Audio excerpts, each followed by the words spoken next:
late, but sometimes, you're late. You order something online, it comes late. They say, we'll get it there in January. They promise it like in the future. And then when they get it to you on December 29th, you say, oh, thank goodness.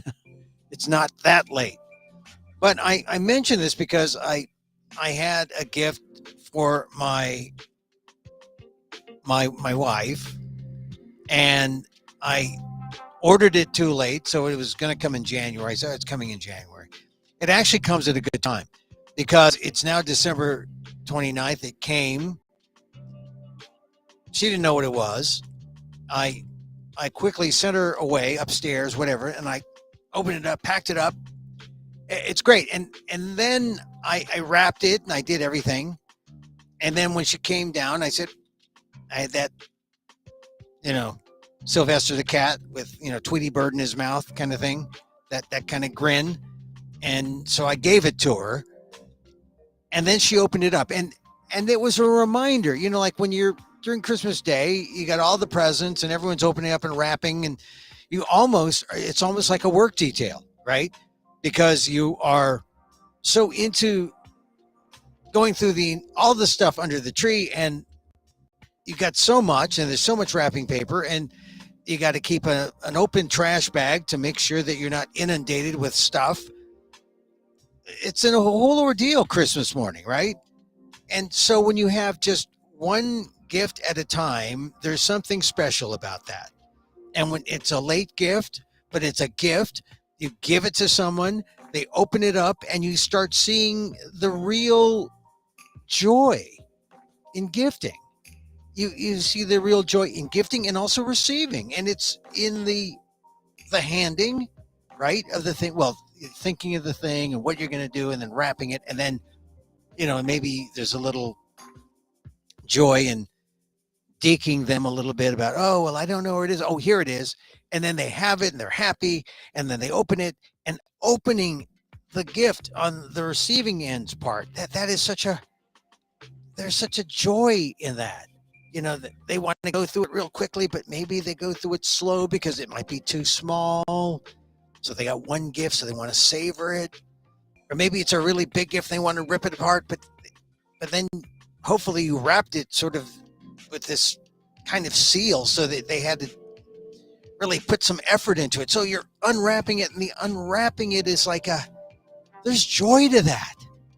There's, taking apart the paper and the tape, and then if you're real diabolical, you double wrap it. You have like a wrapping, and then underneath it's more wrapping, and it's like one of those Russian doll kind of things. So there's more wrapping.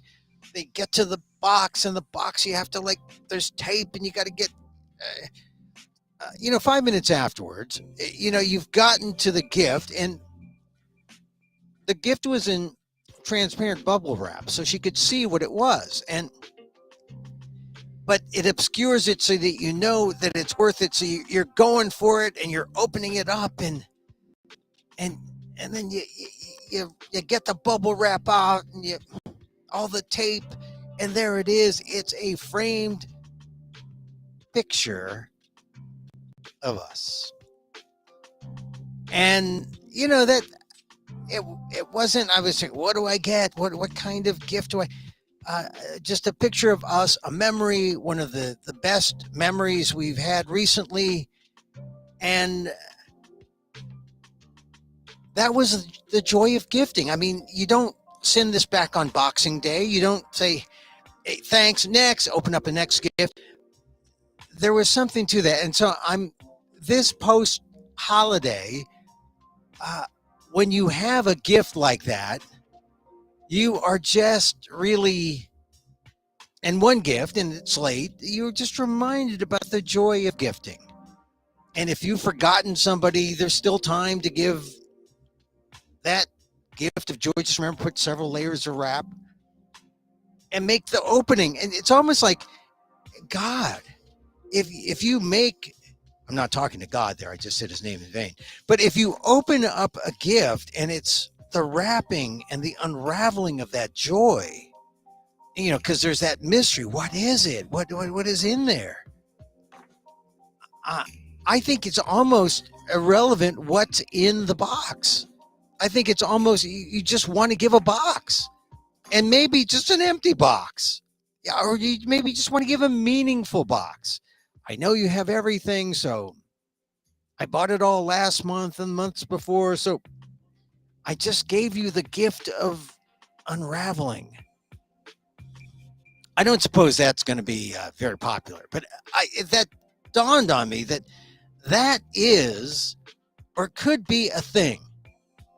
I mean, it's sort of like you just want the exercise of getting the gift, of unraveling it, and the joy of it comes from this person I love, this person, my friend, this person, and it's just, he thought enough to let me unravel the gift of joy. And of course, it's an empty box, but it was the thought that counted. Anyway, I find that in these days after the holiday, this usually it's a dead zone, right? Between Christmas and New Year's, you want to reflect on, well, what is this thing that we just went through, that we're going to go through another thing, even more pagan thing. The beginning of the count, the new year, the end of the old year, the beginning of the new year. But what is it? And it's just time to reflect. And so I am honoring the virtues of the late gift when you're able to give the gift of unraveled joy. And you don't even need to put anything in the box. You just say, there, you had that activity. You're not just staying inside doing nothing. You're actually just unraveling a box. Oh, what a great joy. Great joy. Welcome to the program. It's Emil Amok. Emil Amok's Takeout, my takes on all things considerable. We look at the news, consider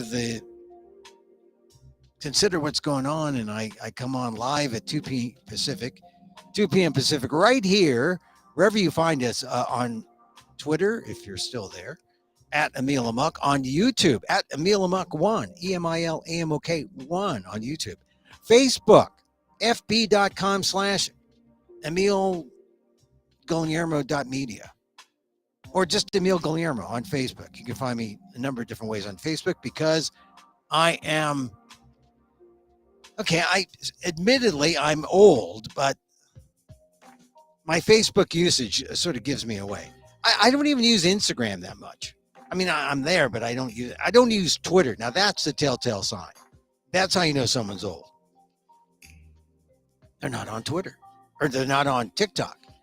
But now I'm not on TikTok because, they're right that the people who are freaking out saying the Chinese government, that Chinese company, ByteDance, Chinese government says, we want everything that you have, ByteDance.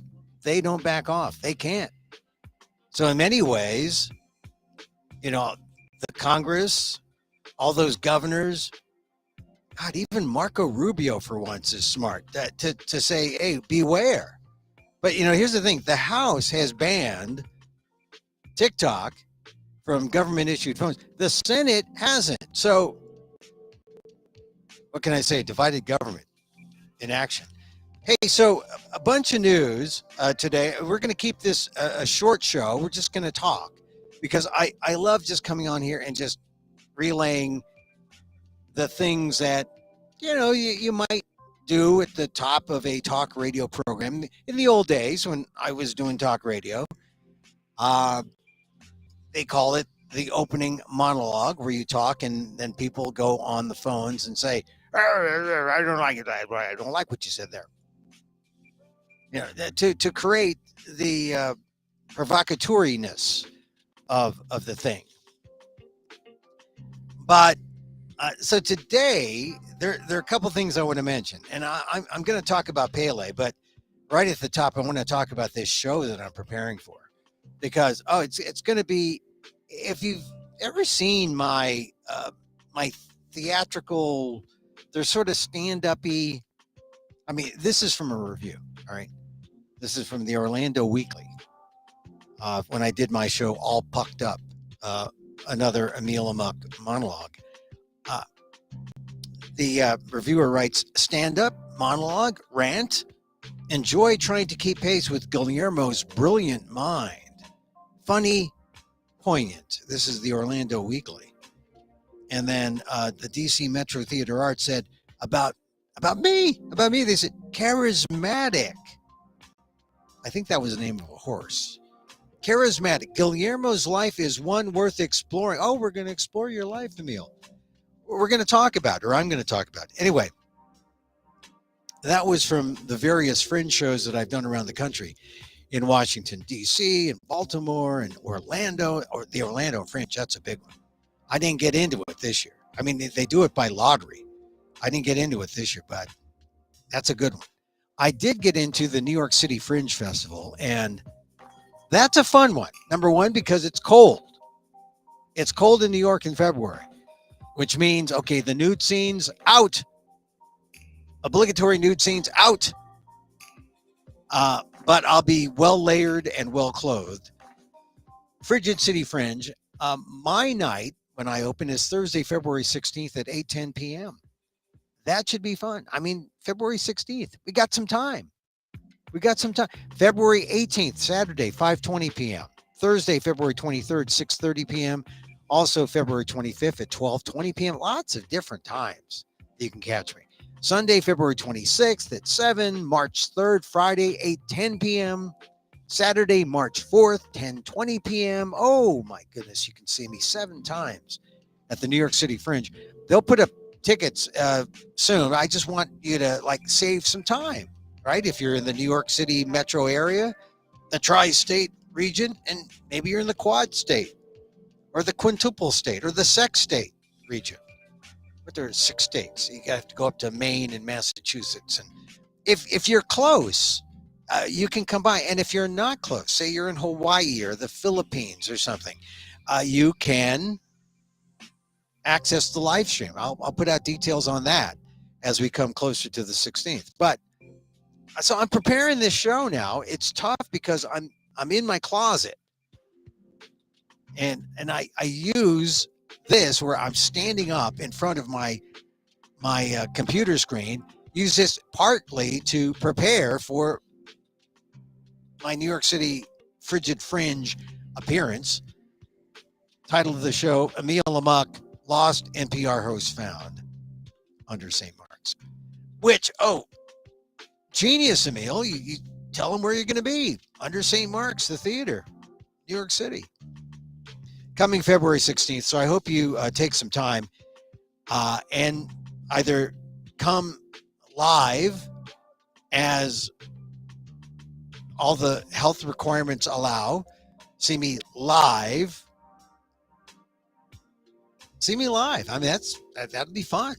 Or see me if you like. Oh, I prefer to see him live streamed. The live stream preference. My preference. I don't care. I mean, I'll do the show for you. Anyway, February 16th is when it happens, and I'll give more information the closer we get to the New York City Fringe Festival 2023. You know, that's going to be you're going to want something after the Super Bowl, right? Because the Super Bowl, I think, is on the Sunday, the 12th, right? So you're going to want to see me talk about my football experience. Playing football. Or, one of the stories I tell. Anyway, that's coming up. All right, so on this program, I promised people I was not going to talk about Thomas Keon more than once. And I'm going to talk about him now because this is Purdue Day 19. Purdue Day 19. December 10th was when Thomas Keon did that slur. He didn't apologize till the 14th. The Purdue Board of Trustees accepted it, but the faculty senate said, no, we don't want that racist. And they voted once to demand his resignation and twice a vote of no confidence last week.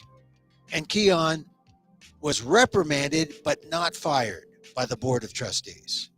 despite the no confidence vote. So that's sort of where we are in this story. And I'm just counting the days until we can get some kind of accountability from a guy who is, for goodness sakes, he's an accountability professor. Oh, an accountant. Accounting? He's an accounting professor. So he should know something about accountability, but I guess he doesn't. Thomas Keon, Chancellor of Purdue University Northwest in Hammond, Indiana. And you can go back and check out show 457, 456, 455, 454, 453. I talk about it because this is our Asian American story. I mean, this is the micro talk show of the AAPI and the AAXs. So, I like to talk about it because I'm not going to tell you to take action. You're going to need to feel the need to keep talking about it so we don't forget, because the sin of Thomas Keon is the sin of the Asian slur, or the Asian accent slur that all of us who are Asian American have heard, have felt all our lives. We all have an Asian accent story that indicates our real pain in an American society that is still racist. So check out my columns on the ALDEF blog, aaldef.org/blog, the Asian American Legal Defense and Education Fund. I just want to point out this is day 19. Day 19. It's a big deal because this guy seems to be escaping accountability. And look, I know that's par for the course in America, but it's not if we stand up and demand he go and make it uncomfortable that a racist is allowed to be the head and CEO of a big regional university, Purdue University Northwest, with this blemish in his background. Day 19 today. All right, there we have it. Do our audio wipe. Today in the news, I don't think there's really any other story. I mean, there are other stories, but the Pele story it's the story. And I like the New York Times headline, Pele, accent, right accent. Pele, the global face of soccer, dies at 82. And I like the lead. This is written by Lori Mifflin. Pele, one of soccer's greatest players and a transformative figure in 20th century sports, who achieved a level of global celebrity few athletes have known, died on Thursday in Sao Paulo. He was 82. His death was confirmed by his manager, Joe Fraga. The hospital Israelita Albert Einstein in Sao Paulo said the cause was multiple organ failure, the result of the progression of colon cancer. Oh my God, colon cancer. I wish, or I hope Pele at least knew. He was 82, but I hope he knew about colonoscopies 20 years ago, because you could catch this sort of thing right before it gets, out of control. The colonoscopy screening has been, people have talked about, oh, maybe it's not necessary because doctors are doing it sort of like routinely, and they're just getting these, benign polyps, but you occasionally catch a precancerous one. I don't know. I don't know Pele's background in terms of his colon. I know his background in terms of his bicycle kicks, but not his colon. Third graph here of the New York Times story. Pele had been receiving treatment for cancer in recent years, and he entered the hospital several weeks ago for treatment of a variety of health issues, including a respiratory infection. So he's been sick a while. So maybe they knew, but, maybe it was too far along. I don't know. I hope that he knew enough so he got all the treatment he could get, because He could afford it. But this should be a lesson for people like me, who for a long time just said, I'm not getting that screening. I don't need that screening. Get the screening while you're young. Because by the time you're 82, you don't want to say the cause of death was the result of the progression of colon cancer. You don't want that. A national hero in his native Brazil, Pele was beloved around the world by the very poor, among whom he was raised, the very rich, in whose circles he traveled, and just about everyone who ever saw him play. A nice rhythmic sentence separated by semicolons. A national hero in his native Brazil, Pele was beloved around the world, dash, by the very poor, comma, among whom he was raised, semicolon, the very rich, in whose circles he traveled, semicolon, and just about everyone who ever saw him play. That's how you pack a lot in a paragraph in journalism. Pele is one of the few who contradicted my theory, Andy Warhol once said. Instead of 15 minutes of fame, he will have 15 centuries. Oh, Andy Warhol horns into a Pele obit. Pele. They even include a pronouncer in this story. Celebrated for his peerless talent. Now, peerless, that's a good word when you talk about Pele. Peerless talent and originality on the field. Pele. Pronounced Pele. Big on caps on lay. L-A-Y. Pele. Pele. Not Pele. Pele. Also endeared himself to fans with his sunny personality and his belief in the power of soccer. My God, the power of soccer. Football to most of the world. To connect people across dividing lines of race, class, and nationality. He won 3. This is the key. This is the thing about sports. Everyone around the world is going to be talking about Pele. Even people in Asia, they love soccer in Asia now. The Koreans, the Chinese, the Japanese, even the Filipinos.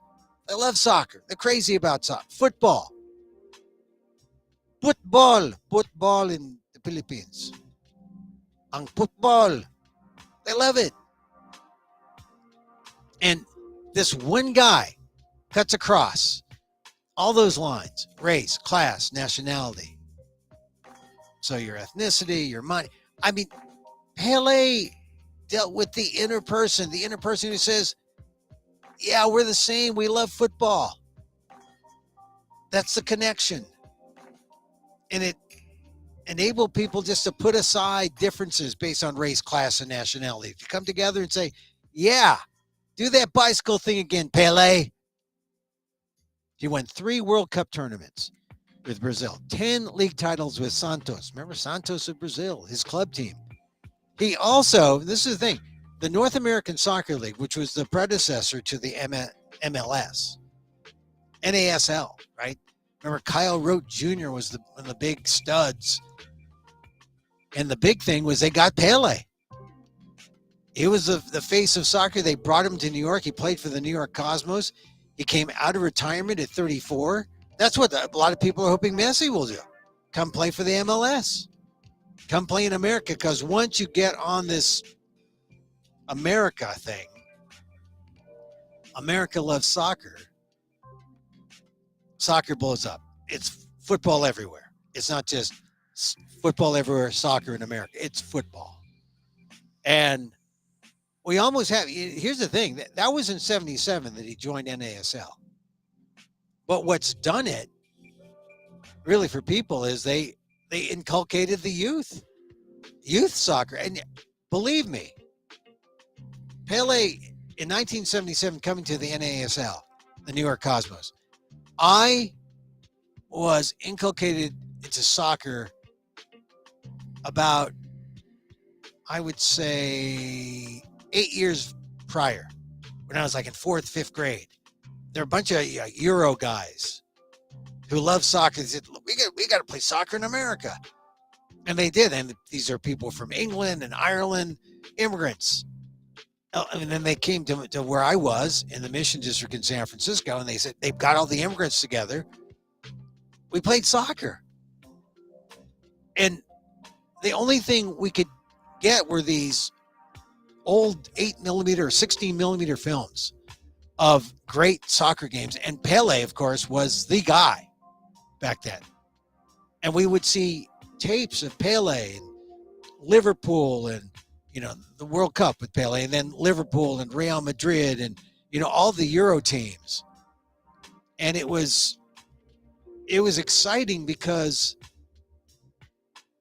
everyone was into baseball or football. And if you were into soccer, you were like a foreigner. You're a foreigner, man.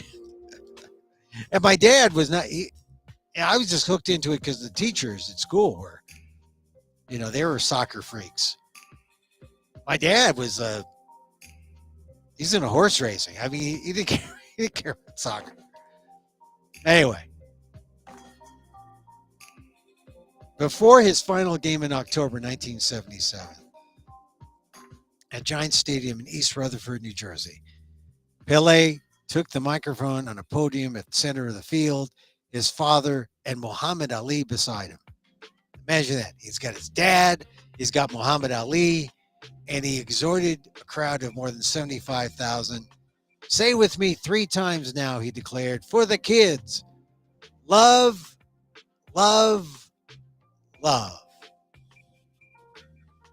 That was Pele. I know a lot of people like to downplay sports, maybe too popular. Sports is entertainment. I mean, it's almost as crazy as saying, oh, Tom Cruise is the greatest actor in the world. Did you see Top Gun Maverick? Look, movies have that allure. They're entertainment. They're global. They're worldwide. But soccer, sport, excellence. When you get a sport like soccer that appeals to everybody, there's real power there. I mean, they were talking on TV about how Pele went to Nigeria and people wanted to see him play his exhibition. They were having a civil war. They called a ceasefire for a civil war to see Pele. I mean, that's power. This is, I wish that Pele could have maybe expanded on that reach and that power. He did. He worked with the UN, he worked with FIFA. Just playing made people stop, enjoy, stop thinking about hateful things and just start thinking about the game. I wish we could have bottled it even more and have progressed even more because it was more than a game. And Pele was the guy, he was the best. No one was better than Pele. He played 21 years, scored 1,283 goals in 1,367 matches, professional. 77 goals for the Brazilian national team. I mean, Pele, he was a guy who makes you want to backheel the ball, makes you want to try a bicycle kick. The skills of a Pele, incredible.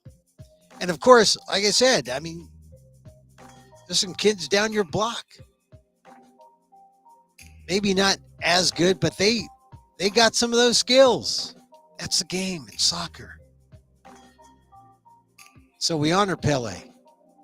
We honor Pele today. Died. Age 82. Died on Thursday in Sao Paulo. Like I said, that's some lead sentence. Pele, one of soccer's greatest players and a transformative figure in 20th century sports, who achieved a level of global celebrity a few athletes have known. Global celebrity, worldwide. I mean, I watched the Kennedy Honors last night, and there was U2.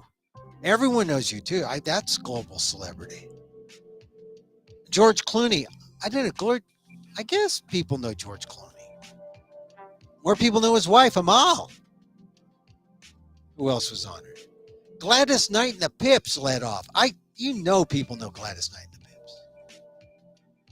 That's the power of people who live these gifted lives through the arts, through sport. Pele, man, Mr. Bicycle Kick.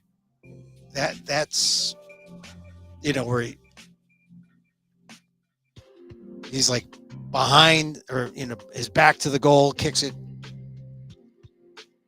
I won't forget Pele. So that story dominates today. A couple others, the New York City, the undigging of New York, the deaths. It's so hard to believe, because as it warms, they're going to have to worry about floods. One of the things that they're just talking about all the stories about the people they couldn't get to. And if they're finding people, they're finding dozens of people. There are untold numbers of dogs and cats who are left outdoors who don't get brought in. And some of them may have been stranded, probably were stranded, and no one's counting them. So just another plug for the PETA podcast. Go to the PETA podcast, wherever you podcast. And I reprise a podcast where we talk about winterizing for your cats and dogs. It's worth it. I mean, after what happened in New York, we have a little respite. The weather's going to be nicer. Think about being ready. Think about being prepared, because a lot of that was preventable with a little foresight. A lot of it was preventable. And I know a lot of my California friends are saying, we love the rain. We need the rain. So, yeah, we're not in like New York or Chicago. I mean, like right now where I am in California, in the middle of California, it's like gray and it's wet. And people are saying, oh, thank goodness we need the water. I mean, we're catching up, or we're in drought situation out here in California. But, I mean, that's one small positive in this, this aftermath of the generational storm we just experienced. But my heart goes out to everyone who was affected. If you're listening to this on the East Coast, I was just in upstate New York in October, November, where it got cold. It got cold in upstate New York. But I wasn't nearby. I was maybe still a few hours away from Buffalo, closer to Albany, which was not hit as bad. But, they got more than 30 people dead just in Buffalo alone. And deaths due to the cold weather in the 60s throughout the country.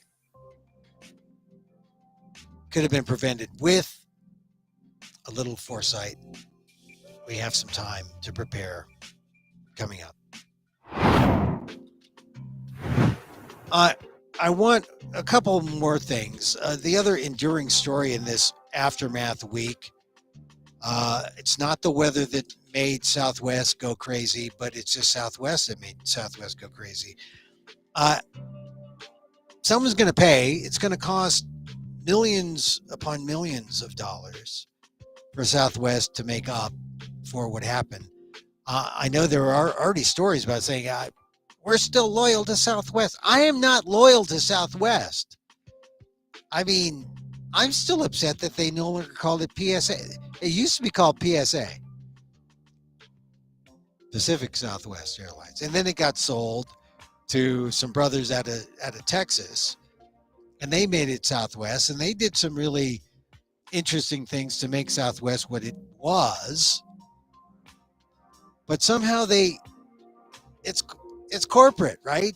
They nickel and dime people, and for a while during the pandemic, I thought they would survive, but apparently they fired a bunch of people. They let the 2 years of the pandemic kind of eat away or atrophy systems, or because they got exposed.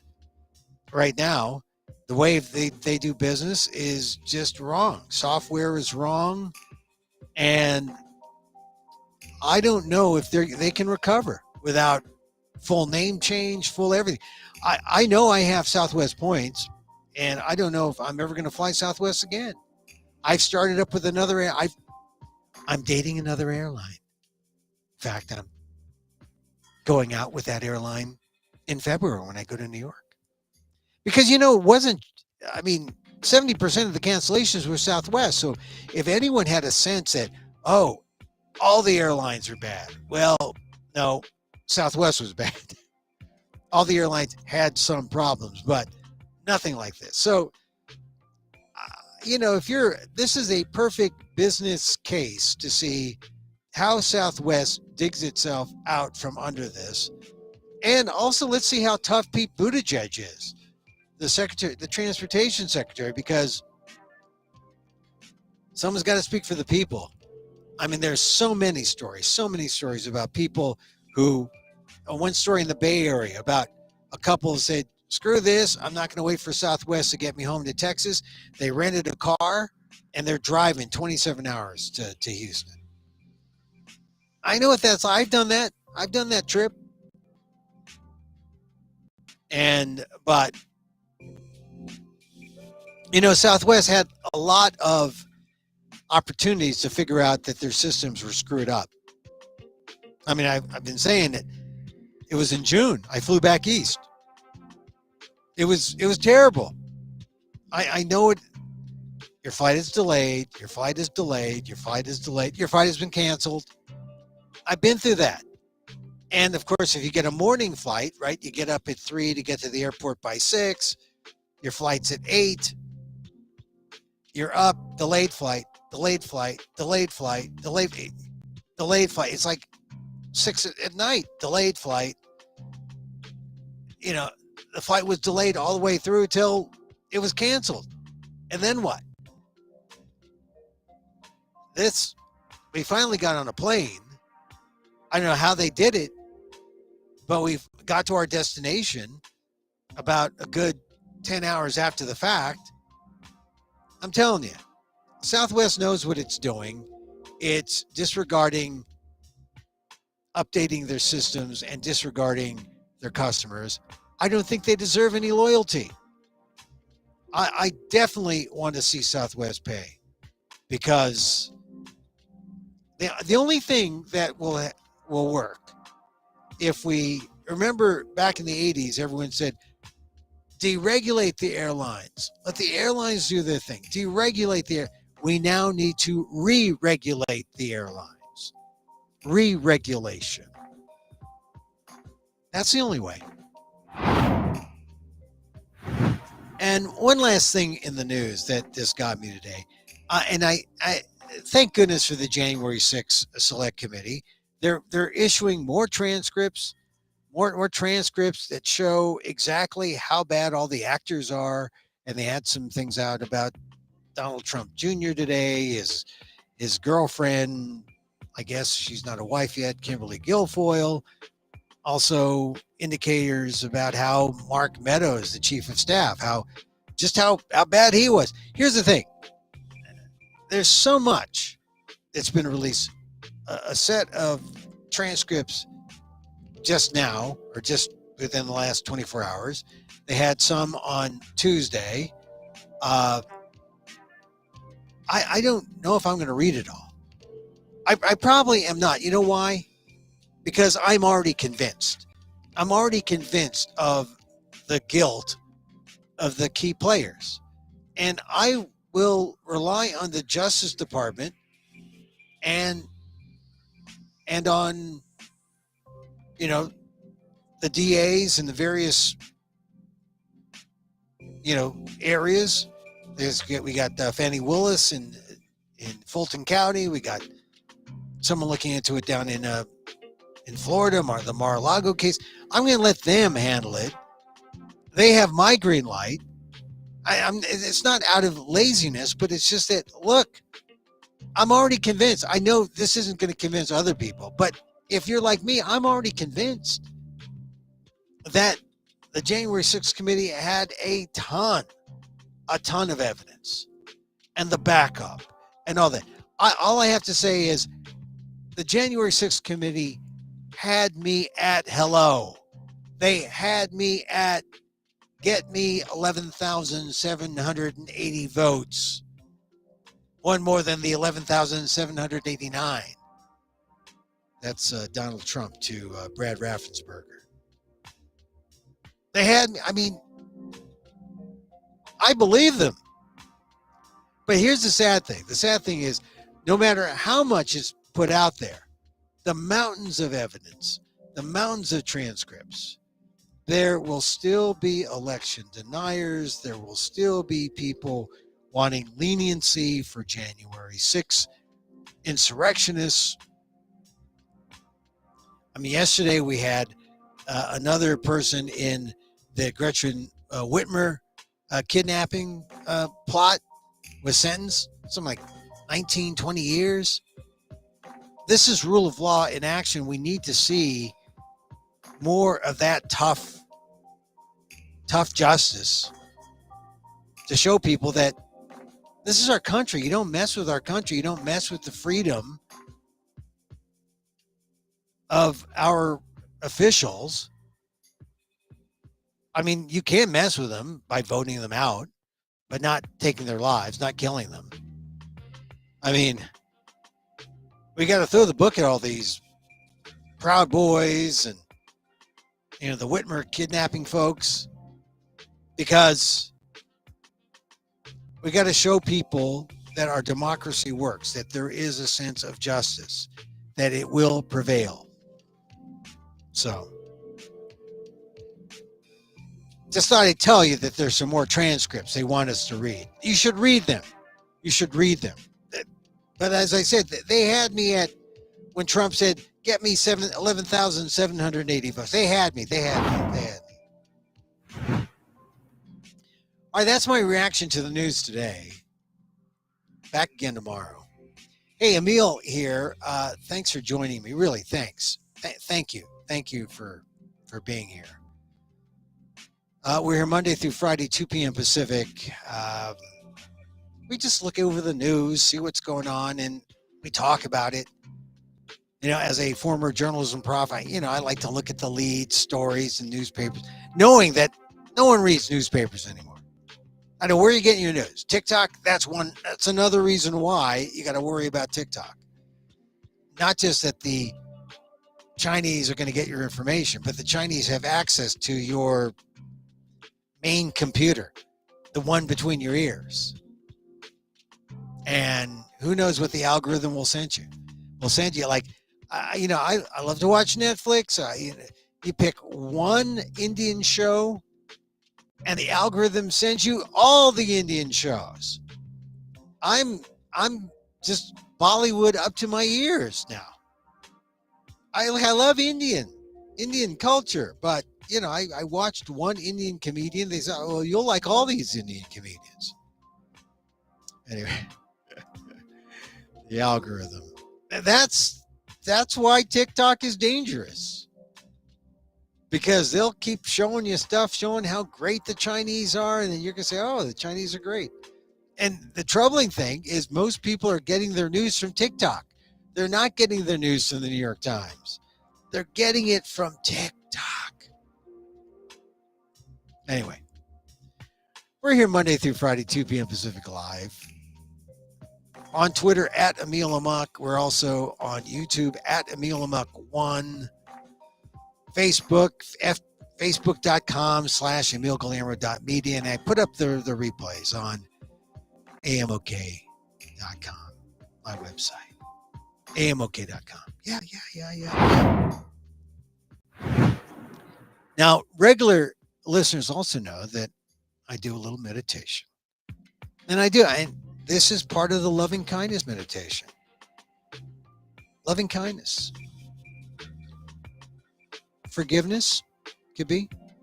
Oh, but you're not forgiving that Thomas Kean. No,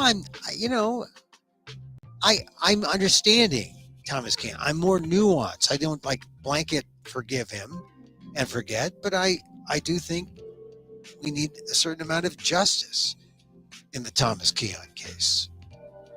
But that doesn't take away from the love that I share with you, my listeners, putting out to you, because this is what you learn when you meditate, that before you do an act of self-compassion, an act of self-love, it feels better when you offer it outward to others. And it comes back. You know, my mother used to say that. I used to think, Mom, what is he saying? And turns out my mom was a guru. And so, as I wish for me, I wish for you. May you be safe. May you be happy. May you be healthy. And may you live with ease. If you forgot to give someone a gift, go out and gift someone. It feels good. Just wrap up a box. Empty boxes are good. It's the unraveling that counts. And hopefully we're back tomorrow, 2 p.m. Pacific. If not, a replay will be on. If not,